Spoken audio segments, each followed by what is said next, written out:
Welcome to Healthy Profits. This is Sammy. Today is the episode you do not want to miss. If you're not selling from your podcast, you're missing out on fortunes. And in today's episode, we're going to show you how to sell from your podcast, no matter what your product is, no matter the price, no matter the objections, no matter the resistance you're getting. And I'm interviewing the one and only Brian Mayoral, the lead sales trainer for Tony Robbins. We cover everything from how to get the proper ascension model out of your podcast to the strategy and the formula that you need to have a successful sales call, things that I was even missing. So if you're not making money from your podcast and you're not converting sales from the leads you're generating from your podcast, this is a must listen and or watch wherever you're at. So enjoy the episode. Hey guys, welcome back to the Healthy Profits Podcast. I've got Brian Mayoral on the line with us today, and this is a doozy. He is the lead sales trainer for Tony Robbins, and I wanted to bring him on today because I met him at a 2X mastermind, and he blew me away with his ability to sell. And I know that we are a health and wellness company, and what we do is, we are a health and wellness podcast monetization company. But what better guest to have on than Brian to show us the power of selling and selling from a podcast. So if you've ever had any problems, which a lot of our guests do, Brian, and our clients, they are not totally sure how to monetize their shows first, but monetization comes from knowing how to sell. And so I was so honored to have you on, because if I've had probably 20 shows that had to drop off because they couldn't monetize their show. And that sucked for all reasons, because I felt it kind of hurts when you see a client not be able to make it because their show's not monetizing. It was growing, it just wasn't monetizing. So we really, really focused on how to monetize shows. But what we were lacking was how to give them a framework on selling. Thank you for being here. Did I get that right? The lead sales trainer for Tony Robbins and a former PE teacher? Yeah, former PE teacher turned #1 national sales trainer for Tony, and now running my own organization. And one thing that you said, Sammy, caught my attention. It's not being able to monetize. At the end of the day, most of the people that get into health and wellness want to serve and want to help other people. I think if you're listening right now, whether you're driving your car on the treadmill, no matter where you're at, you're probably taking a pause and you're like, I just want to help. I believe we should live in a more a vital country. I believe we should live in a more vital state, a more healthy state of emotion, whether it's mentally, physically, emotionally, whatever it is. And I agree with you. And I would also say that selling, what just happened to your nervous system when I said the word selling? Did you freak out? Did you get nervous? Did you I think I had a little bit of a butt clench. So if you're one of those clinchers, when you hear the word sales, I want you to think about this really quick. Selling is healing. Or wherever you're at, just take a mental note. Selling is healing. What I mean by that is that everyone on planet Earth has a problem. If you can help them solve that problem, you're healing that problem. And for those of you who are in the health and wellness space, if you got into this business or you got into your line of work because you want to help people, then it really comes down to getting them to say yes to your program and service, because you can't help them if they don't start. Ooh, that's some fire right there. I really, really love that you tied that in, because helping people sell does not always equate to healing people. So I absolutely agree with that. And then how did you get to be in this space of selling from PE teacher to selling? How did that happen? Because you got sold into that somehow. I just curiosity. I want to know a little bit about that background. And for our listeners, the reason I ask is because I really want them to know how useful this is and the trajectory you took, because it really is a cool story. I appreciate it, brother. I have a really good friend. His name is Chandler Parag. I hit kind of rock bottom in my life where I was a junior high school PE teacher. It was 3:45 in the morning, and I remember it was like a Wednesday afternoon. The lights were off. I was eating Del Taco. It was 2 tacos, a burrito, French fries, and a Coke. And I remember flipping through Sports Center, and then I just broke down. Like, I just broke down crying. I'm like, what am I doing with my life? Like, when did I become the person at like 3:45? I stopped living, waiting to just go to bed, wake up, and go to work the next day. And I needed some help. I needed some force outside of myself to figure out what was that next step for me. And so my buddy Chandler Parag set up a call with his sales rep from Tony Robbins. Her name is Marshonda Henderson. Shout out to Marshonda. Shout out to Marshonda. So Marshonda gives me a call. You're never going to believe this, Sammy, but I was at recess, literally like straw hat, whistle, collared t-shirt, short shorts, like yelling at kids to like stop running around. And she called me and she's like, hey, Brian, you know, your buddy Chandler told me that you might be interested in going to Unleash the Power Within with Tony Robbins. I said, unleash the who with what? And she said, unleash the power within with Tony Robbins. I'm like, what is that? And she's like, well, it's a seminar by a guy that can help you turn your life around and get to the next level. What was the first question you think I asked, Sammy? How much does it cost? How much was it? It wasn't. When is it? None of that. Why? Because what poor people and poor mindsets ask is, what do I have to give up? What rich people ask is, what's the ROI? Oh yeah. Ooh, that's good. Writer downer. And then, so this happened 3 or 4 times. I kept hanging up on her. I don't have the money. Like, Kevin Hart says in his stand up, he's like, what had happened was my bank account and my little account. So I had to move some money from my checking account to my savings account. What had happened was. Exactly. And I came up with every excuse in the book, man. And long story long, I ended up getting a credit card, going to the Tony Robbins seminar. And Tony said one thing from stage. He said, if you want something in your life, but you don't have it yet, model someone who already has the results. Totally. And so I'm sitting there and I'm watching Tony Robbins change the lives of 15,000 people. We walked over fire that night. I'm like, well, I'm a good person. I got into teaching because I want to help people, but I also want to make a lot of money. And Tony's doing that, helping a lot of people making a lot of money. So I modeled him. It took me 16 months to get that position with Tony Robbins. I interviewed, called, and then I would spend all of my money going to Tony Robbins seminars as a volunteer. Literally the guy who would usher you to your seat just so I can get in front of the right people within the company who would eventually introduce me to the people that would end up hiring me. And so I got there. I took off like a rocket ship after that seminar, quit my teaching job, went into software sales, ended up on Tony's team, broke a couple records there. And I didn't do it because I was a great sales professional. I did it because at the end of the day, the best salespeople are the people who care the most. Yeah. And I love that.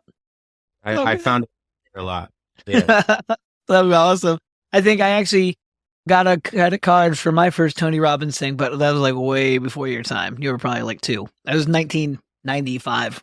I got my first credit card and bought the Unleash the Power Within DVD. I was out of diapers. Oh, good. That's so great. So then that led you into the sales piece, and now we're here.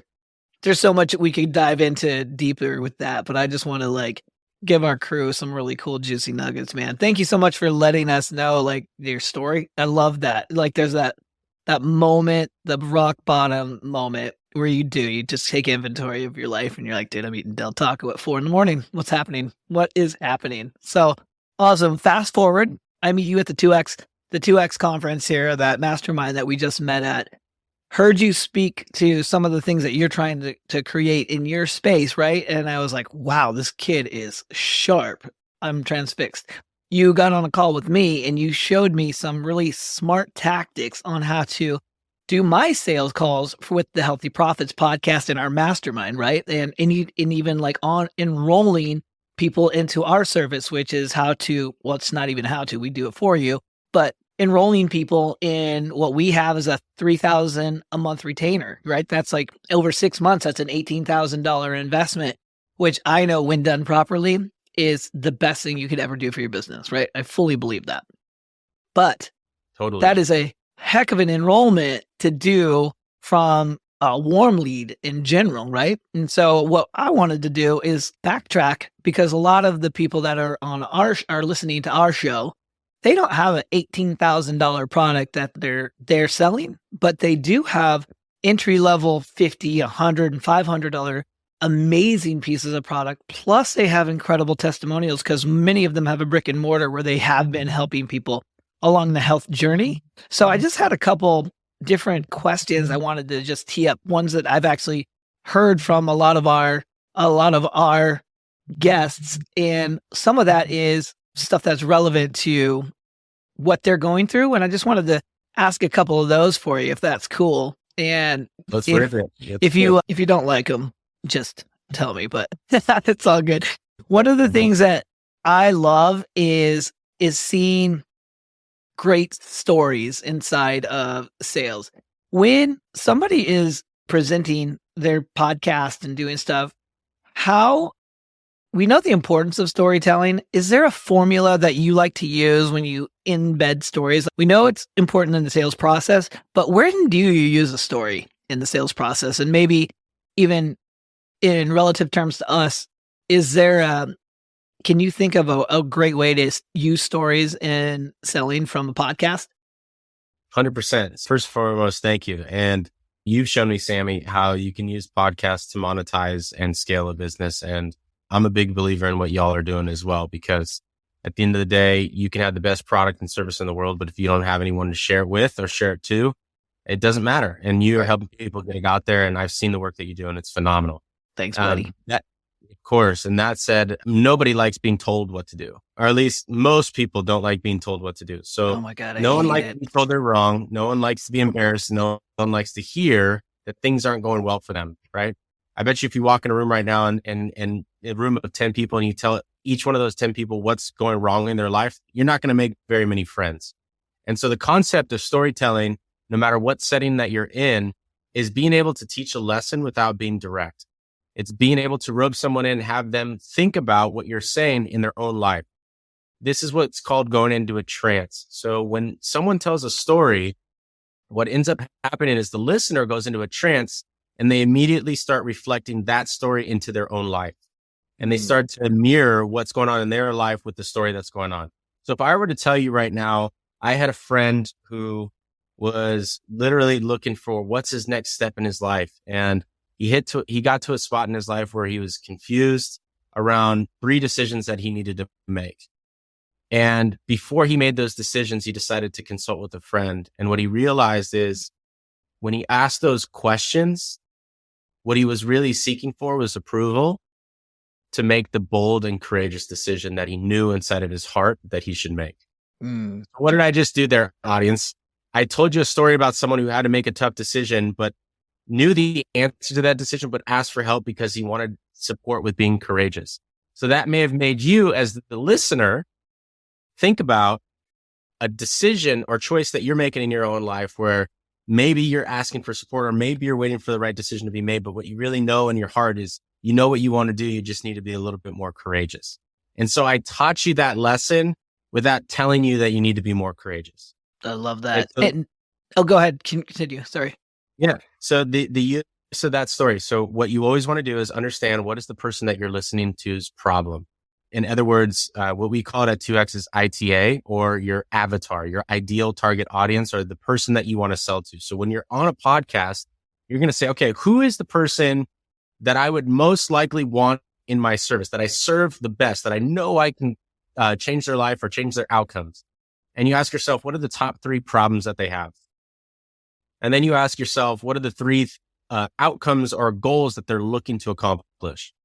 And then you say, how does my product or service create a bridge between the problems that they have to the outcomes or solutions that they are looking for?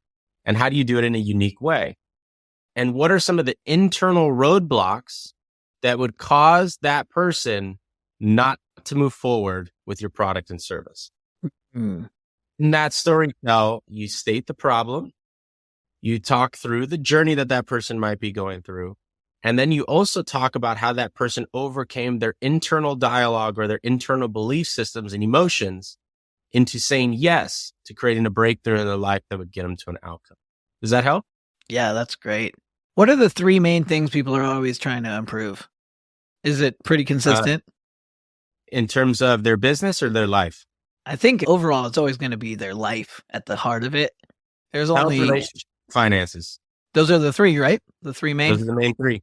That's amazing. And then how do you build trust with people to let them know that you are the answer to help them build that, especially in an online, like in a podcast space? And we'll get to what to do sequentially, but is there a formula that you've found that helps you, especially now that everybody's selling online right now?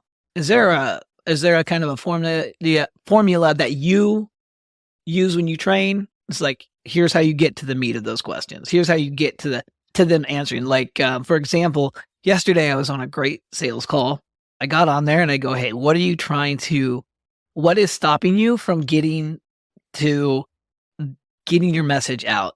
And she gave me the craziest long-winded answer. And I was like, whoa. And I remember in the moment, I was like, how do I get this chick back on the rails with answering the question? And I was like, this is like, she's so far gone, but I didn't know how to reel it back in. And I think that's that's one of the things, like, time is money. So I was like, how do I get you to answer the real thing, that money, health, or finances, I'm not getting there because of such and such?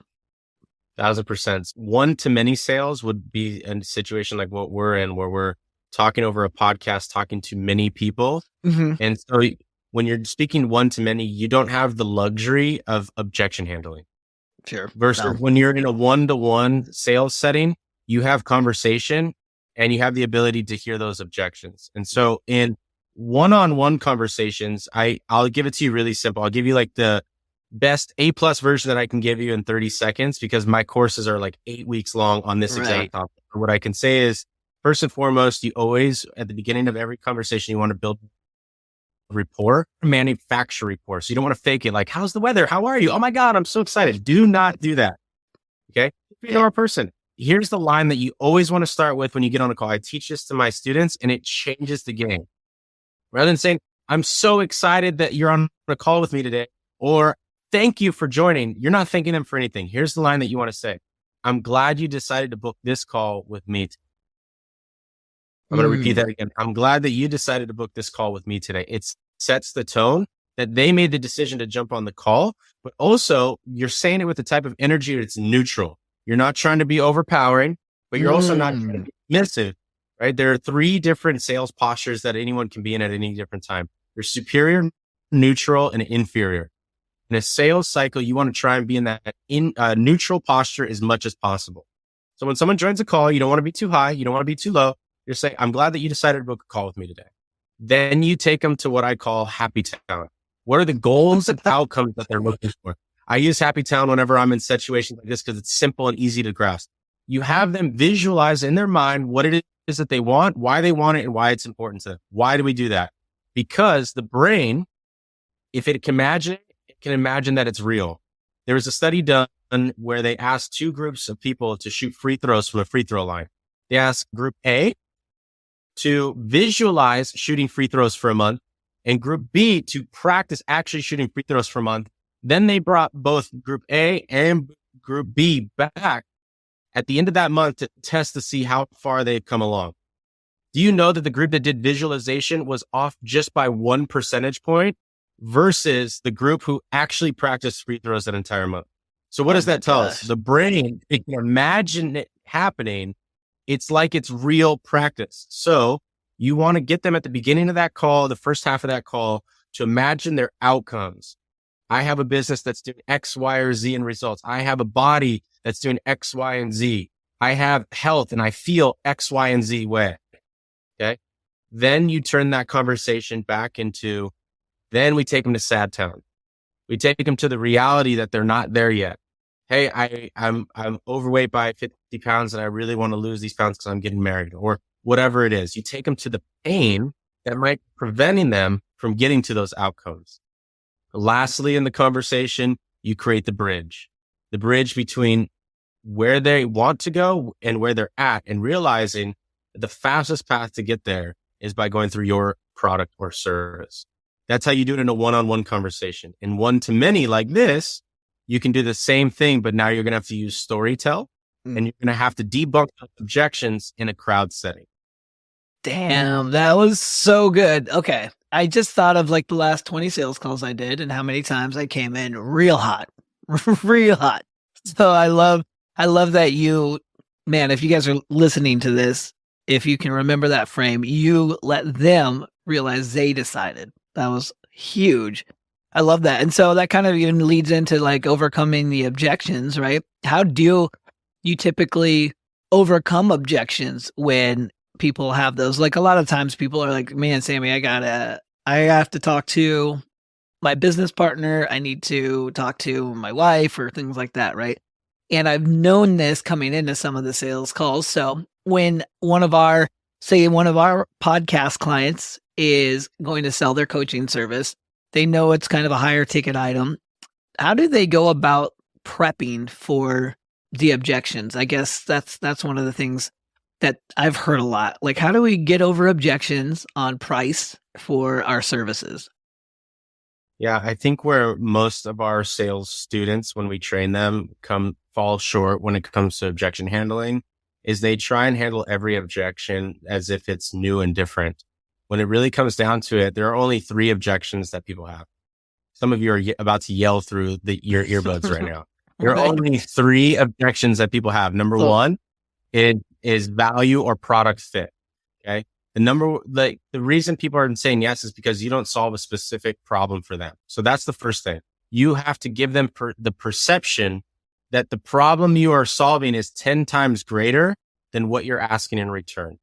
You have to do that first. Second, the second kind of objection that comes down are external objections. Time, money, support from a friend, family member, spouse, loved one, the boogeyman, doesn't matter who it is, a business partner, they're going to get support from somebody else. So that's objection number 2.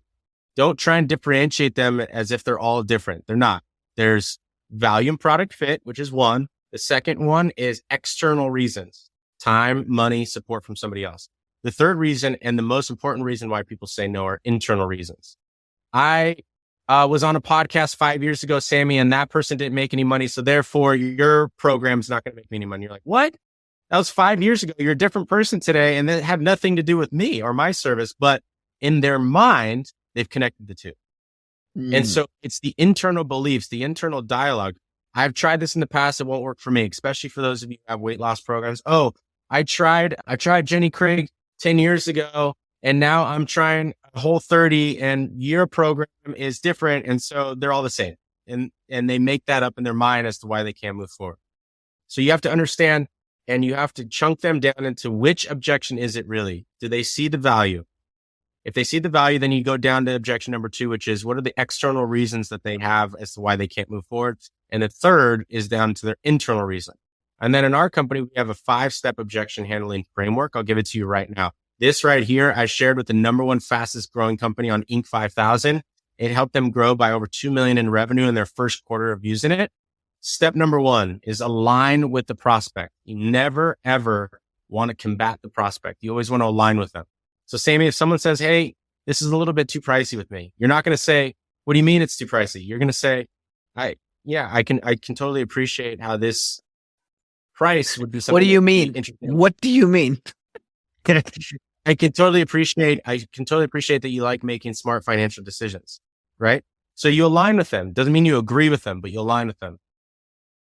You call them out. I can totally appreciate how you would want to make smart financial decisions. You're calling them to a higher identity when you say that, because you can hold them to that identity later in the sales cycle. Because you can say, well, if you can build an ROI, then isn't the smarter financial decision for them to actually move forward? So that's why you want to call them to that identity as soon as the objection hand is by aligning with them. So I can appreciate how you like to make smart financial decisions. Call them to that higher identity that's aligning with the prospects. Second thing you do is you distinguish between a boulder and a pebble. How big is this objection? Is this like an immovable object, or is this a small objection? Let me give an example.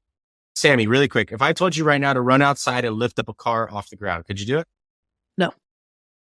I mean, I would probably have to get other resources and do some other shit, but no.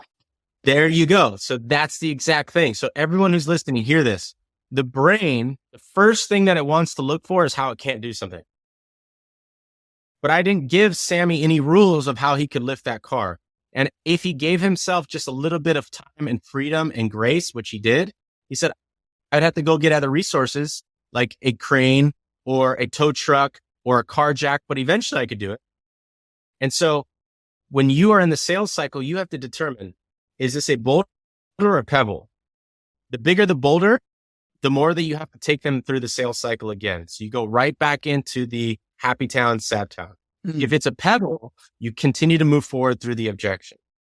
Got it. Once you distinguish between a pebble or a boulder, now you want to start getting them to see the problem in solvable terms. So finding ways, if they say, I don't have the time or I don't have the money, say, I can totally appreciate you make financial decisions. Is finance the only thing that is holding you back? Yeah, it is. It is. Okay. And now we're going to distinguish between a boulder pebble. Is this a situation where you're like, hey, I am like up to my eyeballs in debt and I'm in the red. There's no way I can move forward. Or is this a situation where it's just a little bit outside your budget this month, but if we could get creative, we could find a way to do this. If they say creative and we can find a way to do this, then you move and you help the problem solve itself. So if there was a way for us to get creative to show you how you can still invest in this, but not go over your budget, would that be something that you might be interested in? So now we define the problem of this being out of their budget in solvable terms. Love it. Then you go to step 4. You help move them to action. Okay, so if we were able to do this for you and get this spread out over 2 payments, would this be something that you're interested in? Well, maybe. Okay, so help me understand, Mrs. Prospect or Mr. Prospect. You did want X, Y, or Z outcome. Is that correct? And is the reason that you wanted X, Y, and Z outcome is because you've been doing this for 3 to 5 years and you're really looking to break through? Yes, it is. And what happens if you don't do anything else about it? Like, what happens if you keep doing what you're doing today? Are you okay with that? Well, no, I'm not okay with it. So how important is this for you to be able to move forward on this? Because the program that we have works. We have podcasts that are working for us, dozens and dozens of people that are getting them an ROI. So I know monetizing your podcast works. Is the question that we're really asking here is, does the podcast work or do you believe that you can make it work? It's that I'm not sure it will work for me. Well, what if we had a support system for you so that we can give you every chance available to make it work? Yeah, I really would need handholding. That's exactly what we do. That's the done for you program.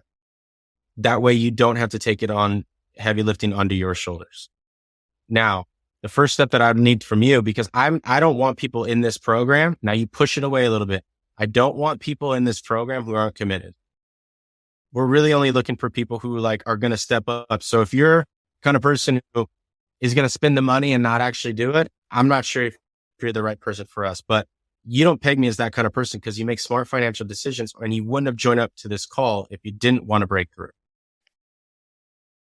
I love that. Then you ask the decision. So all we need today is, and then whatever the financial commitment is.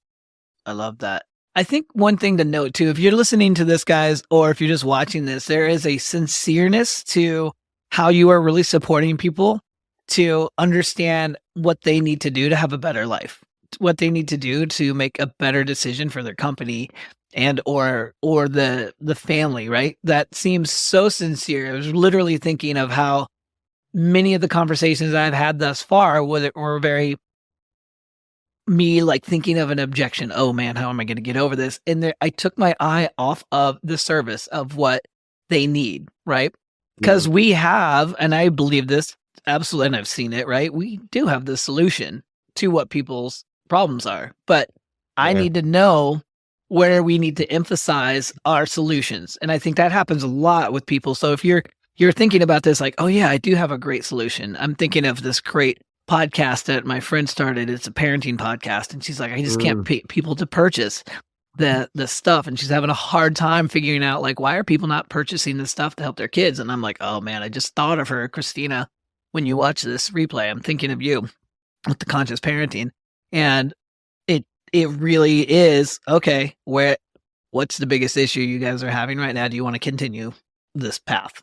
Right. And I know she's just not hearing what they're saying. So that was brilliant. I love that. And that was a very natural, and as you guys know, sales, that was a very natural integration into the closing process. So, yeah. And at the end of the day, a lot of people have different hardcore objection handling strategies, so on and so forth. But the one-liners and all that kind of stuff, like they're nice. And that's like putting gray paint on a Toyota Corolla, right? They're not going to be a Ferrari. The human being is the Ferrari. Mm-hmm. Human being words are coming out of. You are the sports vehicle. It's not the words.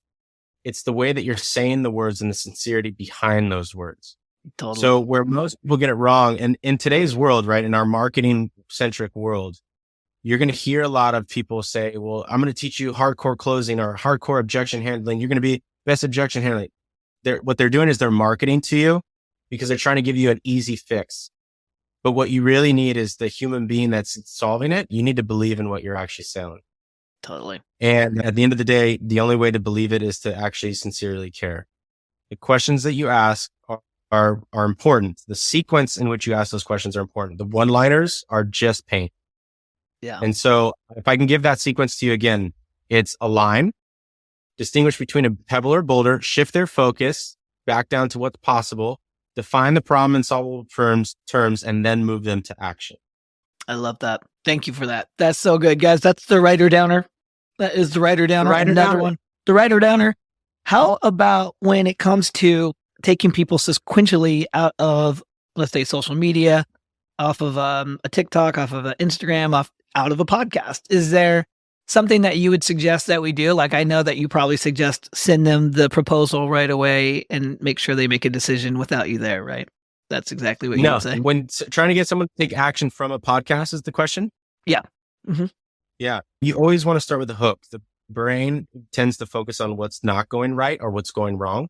Mm-hmm. And so most people are going to move to action because of the pain that they're experiencing, not because they want to experience greatness in their life. Totally. Most people will run faster away from a tiger than they will to go chase $1 million. Why? Because pain is a good propellant. And so what you want to do is speak to the pain, also known as what we would call in the industry a hook. You want to hook them, and you want to use if-then statements. So if you're someone who is struggling with building a sales team or closing deals confidently, or you have great conversations, but you can't seem to get people over the finish line, you may want to learn how we can speed up your sales cycles and decrease the amount of people that are ghosting you by having our follow-up proposal technique right in the palm of your hands.